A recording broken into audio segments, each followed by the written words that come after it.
Bé, doncs el conveni que avui hem signat entre la Federació de Pesca i Càsting i la Federació Catalana de Vela jo crec que serveix per assentar uns fonaments per poder treballar en el futur amb aquesta idea d'unions de federacions nàutiques, unes federacions que tenim interessos en comú i que, com diu bé la frase popular, la unió fa la força.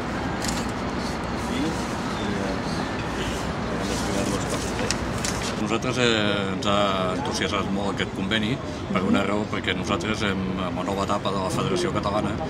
volem gestionar-nos amb diner propi.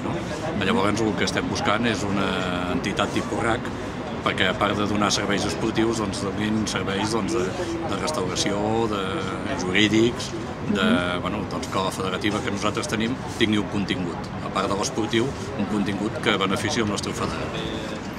Hem fet aquest primer conveni amb Vela, però esperem que aquest conveni el puguem fer amb moltes altres federacions que ens uneixen, sobretot federacions de mar, de temes nàutics, que ens uneixen moltes coses en comú. Aquesta és la filosofia d'aquest conveni i, en definitiva, trobar avantatges també pels nostres clubs i pels nostres federats, que és pel que treballem, per fer una federació de servei als clubs i als seus esportistes.